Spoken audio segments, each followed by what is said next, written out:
Selamat pagi teman-teman. Sebelum kita memulai renungan pada pagi hari ini, mari kita bersatu di dalam doa. Tuhan Yesus, kami mengucap syukur atas hari yang baru serta atas nafas kehidupan yang boleh kami terima di pagi hari ini. Terima kasih pula kami telah diberikan istirahat yang cukup, yang tentunya berguna bagi jiwa raga kami. Ya Bapa, hari ini kami akan menjalani aktivitas dengan penuh sukacitamu, dalam kebenaran-Mu dan dalam kekuatan-Mu.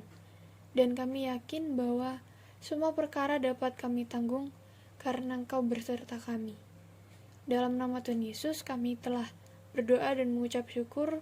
Haleluya. Amin. Baik, untuk ayat renungan pada pagi hari ini terambil dari Roma pasal 8 ayat 28. Roma pasal 8 ayat 28.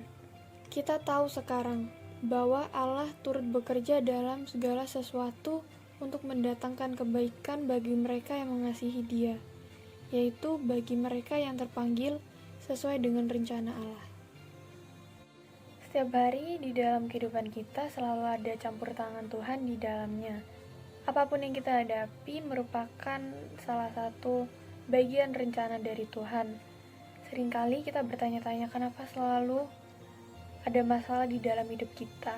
Walaupun kita senantiasa rajin berdoa, rajin beribadah, rajin menyalurkan kasih kepada sesama kita, namun kita tidak akan terlepas dari masalah. Selama kita masih ada di dunia, masalah akan selalu datang dalam kehidupan kita. Namun apakah kita semua mengerti bahwa masalah-masalah yang datang itu membawa kebaikan dalam hidup kita?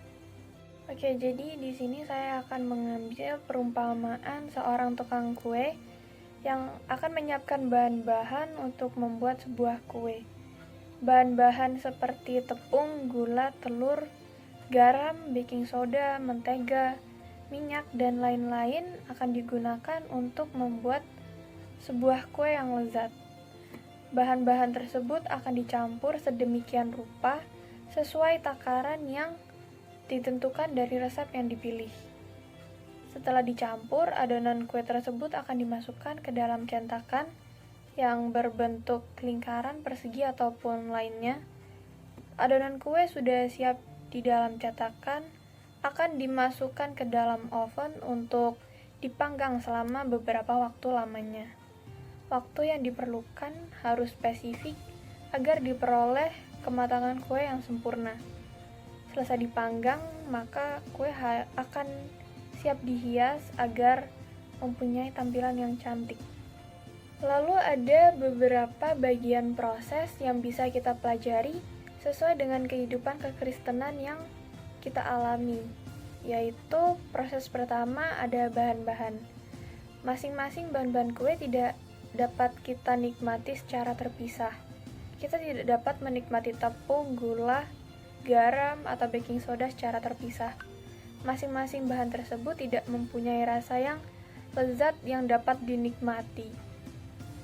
Bahan-bahan secara terpisah ini menggambarkan masalah demi masalah yang kita hadapi setiap hari.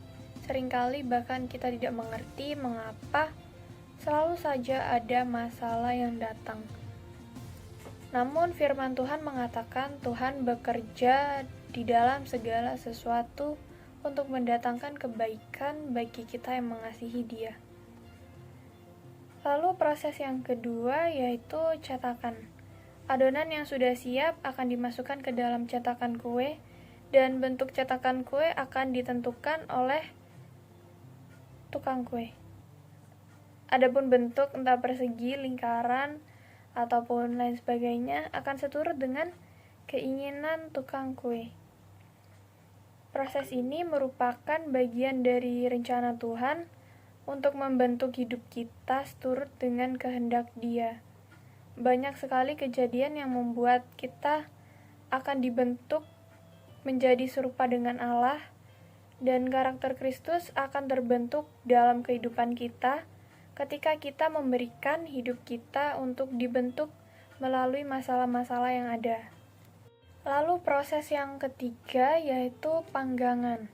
Adonan kue yang sudah siap di dalam cetakan akan dimasukkan ke dalam oven dan adonan kue ini akan dipanggang pada suhu tinggi yang sudah ditentukan. Panas oven akan membuat adonan menjadi matang dan memiliki rasa yang lezat. Jadi kita akan mengalami suatu masalah yang begitu berat, bahkan membuat kita stres ataupun depresi karena tekanan begitu beratnya. Tekanan yang begitu bertubi-tubi membuat kita bahkan hampir menyerah atas keadaan yang ada. Perlu diketahui bahwa proses ini terjadi dalam hidup kita untuk membuat kekristenan kita semakin matang. Proses yang begitu panasnya akan menjadikan kita semakin dewasa di dalam kerohanian kita.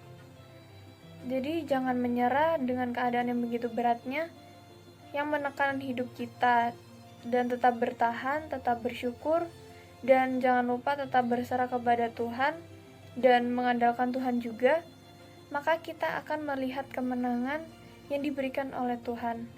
Kita akan semakin dewasa rohani dan semakin matang di dalam kekristenan. Selanjutnya, proses terakhir, yaitu proses keempat, adalah hiasan. Hiasan untuk sebuah kue merupakan hal yang wajib karena memang bagian dari resep kue tersebut. Kue akan dihias sesuai dengan tujuannya. Apakah kue tersebut untuk kue ulang tahun, kue pernikahan, kue hadiah, bahkan untuk dijual.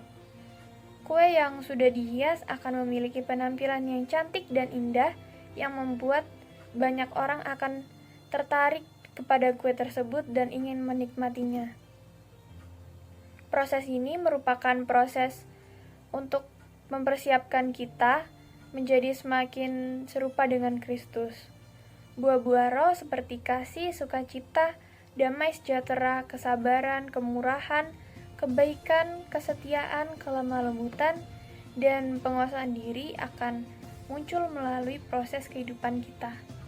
Ketika karakter Kristus ini terpancar dari kehidupan kita, maka akan semakin banyak orang yang mendekat kepada kita dan semakin banyak orang yang menyukai kehidupan kita.